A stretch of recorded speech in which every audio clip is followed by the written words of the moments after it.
In part 1, we looked at the ridiculous amounts of fuel supposedly being pumped into these aircraft, and the possibility that the technology being used is way beyond the level they are telling us.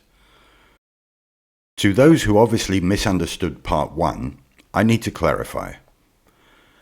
The airlines claim that fuel constitutes 50% of our ticket cost. I'm not saying that fuel is not being used. What I'm saying is that it's a fraction of what we're being charged for and a minor part of flight technology. Come on guys, don't hang around. We alone are responsible for 90% of the thrust. As stated in part 1, we have the engine manufacturers themselves saying that 90% of the thrust comes from the compressed bypass air and not from the combustion chamber. That's not me saying that. It's the people who design and make these jet engines. So it must be true, right? Yes and no. Let's get into it. To make sense of all this, we have to embrace the idea of the ether. The ether was a totally accepted element in the past. Before Einstein and his wife concocted the widely acclaimed relativity theories, everyone, including all of the scientists, knew the existence of the ether. In one fell swoop, Einstein got rid of the ether and everybody else followed suit. The age-old technologies used in the design of these aircraft and engines also utilize the properties of the ether. That's the bit they're not telling us. To do so would fly in the face of contemporary scientific thinking, and they would be forced to recognize the existence of this hugely important element. I said at the end of part 1 that I would be mentioning our little friends, the bumblebees. Well, to do that, I first have to bring you up to speed with Viktor and Viktor. If you visit Viktor Schauberger's Ripley's Believe It or Not page, you will find it sadly lacking in important information. This man was a master at decoding the secrets of nature, a prolific writer and far ahead of his time, yet the mainstream scientists chose to ignore his work and label him a nutcase. Just this fact should throw up a plethora of red flags with people. This man dedicated his whole life to the study of nature, and he came up with some truly fascinating stuff.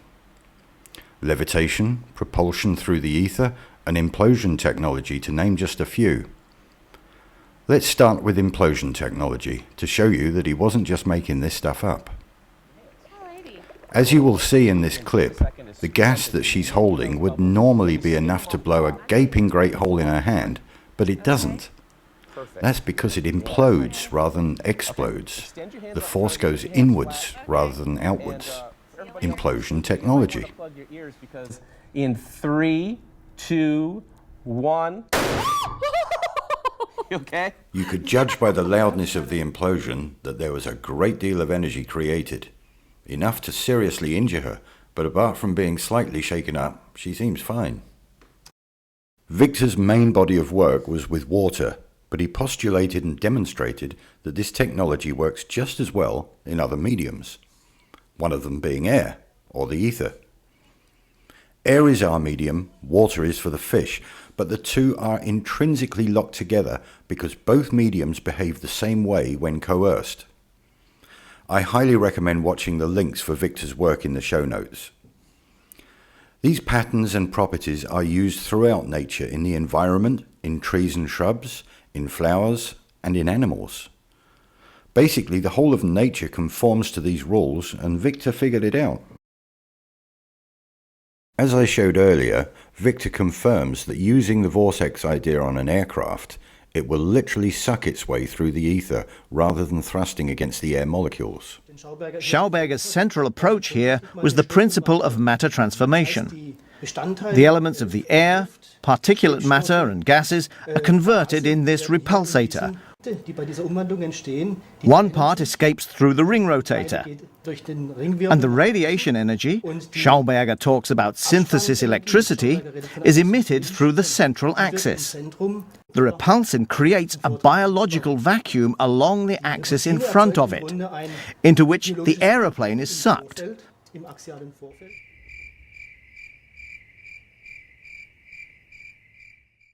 The relatively small amount of fuel on board is used for takeoff, landing and taxiing. It's also used for the APU. The APU is the auxiliary power unit that's situated at the back end of most commercial aircraft. This is a small jet engine configured as a compressed air generator to feed the main engines at startup and during cruise mode, amongst other functions. I must just add something that I didn't address in part 1. Military aircraft like fighter jets use a lot more fuel than commercial aircraft. They need the extra power and thrust that combustible fuel gives. In cruise mode, a commercial airliner does not need the extra power as its forward motion is sufficient to suck enough air into the engine. Just a little observation here. The engines are designed to sit forward of the wings on pylons. From an engineering standpoint, it would be much easier to place them directly under the wings. As most people think, the jet engine spews out masses of superheated exhaust gas. If this was the case, then why would they put the exhaust directly under the wing where all the supposed fuel is stored? Next time you look at an aircraft, try and find the scorch marks under the wings from all of the super hot gases. You won't find any.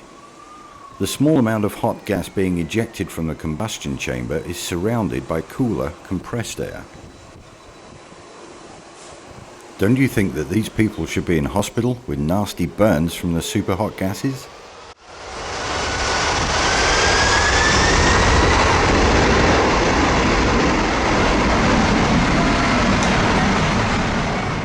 Before we leave Viktor number 1, let's look at his vortex principles at work in real time. If you think his principles are just theories, then feast your eyes on this.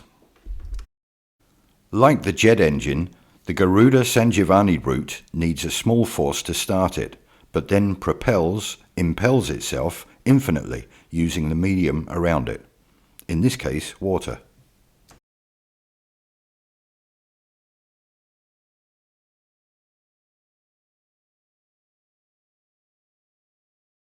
Despite the downward force of this water, the route impels itself even vertically, just as the jet engine does through the medium of ether. There is much more to talk about with Viktor Schauberger's vortex principles and how the aircraft manufacturers utilize the natural forces of nature to assist flight, but I don't want this video to be too long. Again, check out Viktor's work for yourselves and you'll see the connections.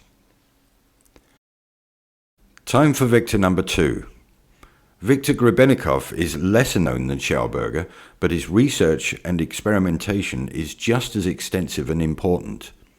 It also derives its reasoning from nature. It's a man named Grebennikov from Russia. Grebennikov was kind of a non-conventional scientist. He was an entomologist, did a lot of work with bugs, entomology. And his favorite thing was to go out into the steppes of Russia and into the various outer hinterlands and camp out in the summers and study his favorite subject. This might look like a radio-controlled bee, but it's actually a bee with a little radar transponder on it, which means that we can track this bee as it flies around the field. And these little guys can carry 90% of their body weight in pollen, so it won't affect the way it flies. First of all, the bees are flying much faster than predicted, an incredible 30 miles an hour, even when fully laden. The next surprise is where the bees go.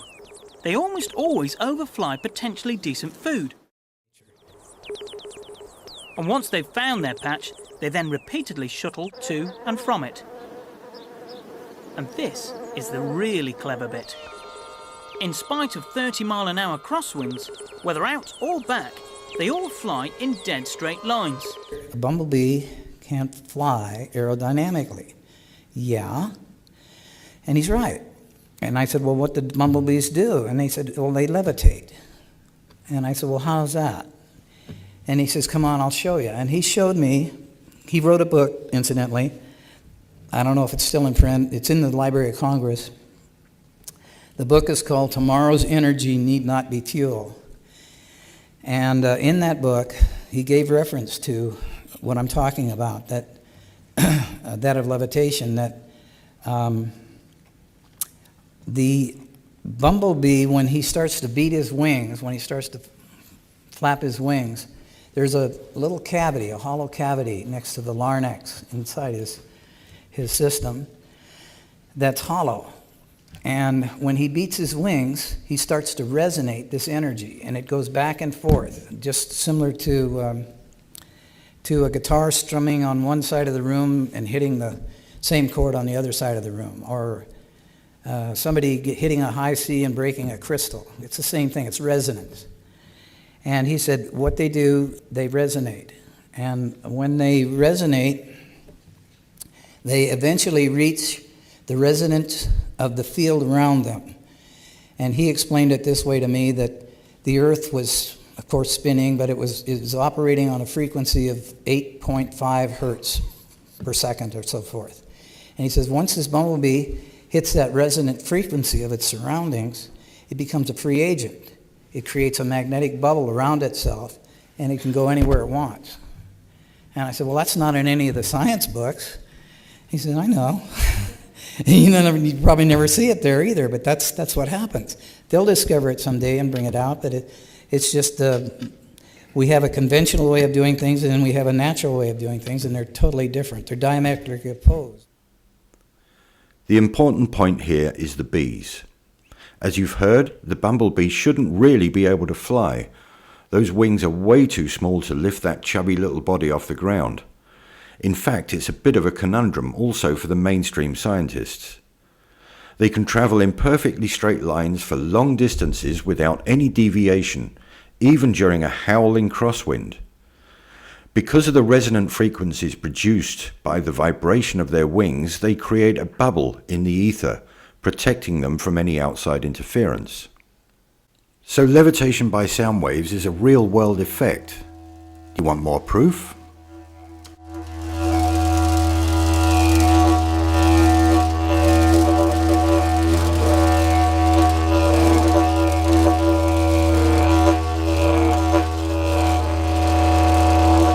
That the bug wings themselves were creating an anti-gravity phenomena under certain conditions. These technologies are known and used in modern-day aircraft manufacture.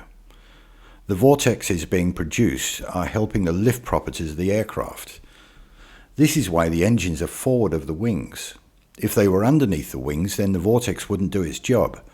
It has to flow over and not under the wing. Next time you fly, try to listen to the hum of the engines. It changes pitch when going into and out of cruise mode.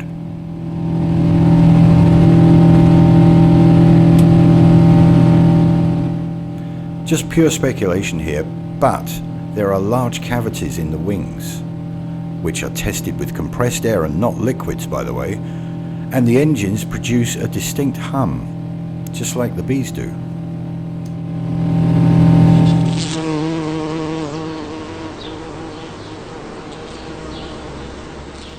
So the tale of two Victors comes to an end. I highly recommend watching all the video links in the description box, as you will gain a much better understanding of the natural forces at work here. As always, this is just my own musings, and they are by no means definitive, but the scientific evidence and the observable effects definitely backs up the theory. Two highly intelligent gentlemen that have had their research largely ignored by the mainstream scientific community, but the manufacturers are covertly using the technology to fly their planes. As per usual, it's us, the consumer, who's losing out, while these huge companies are reaping the financial benefits. In part 3, we will look closer at the fuel tank explosion suppression techniques using the inert gas nitrogen. Nitrogen doesn't burn, but the question is, how fast does it expand when vaporized? Stay tuned and see you in part 3. Thank you for watching.